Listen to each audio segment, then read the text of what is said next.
today. The authority that oversees Woodbury County's new jail project said the project site flooded earlier this week. Officials say they're now evaluating if the jail will open as scheduled April 9th. KTV's Matt Hoffman joins us live in studio tonight. And of course, Matt Hoffman has been following this story. So tell us a little more about those possible delays, Matt. Yeah, sure, Jessica. Remember, the jail was scheduled to open last September, but that opening was delayed primarily by fire damper issues. Now the project could be delayed again as deputies found water rushing into the site from a burst pipe.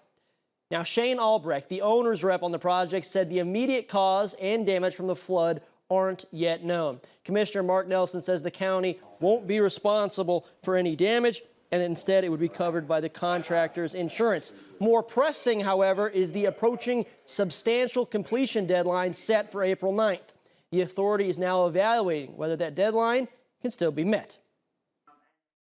Then obviously we got this water line issue, as well as, just finishing up some of these other things. So we're staying positive, but I think we'll have a pretty good idea next week, and we'll go from there. The state jail inspector is also scheduled to inspect the jail portion of the building next week. Nelson says that will be a key factor regarding the April 9th deadline. He says if the inspection is not passed first try, the inspector may not be able to return for several weeks because he said there's actually only one inspector for the entire state.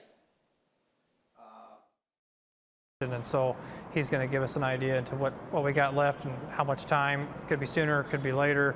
We're going to hope for the best. Hopefully this water pipeline break does not add to the woes, but we'll know a lot more next week.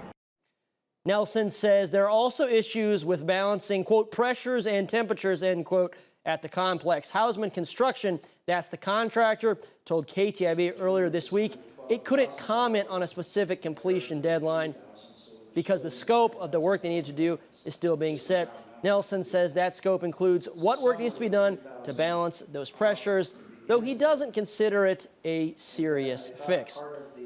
And of course, KTIV is still seeking documents and communications about the fire damper delay through our Freedom of Information Act request. When we have more information on that, of course, we'll get it to you.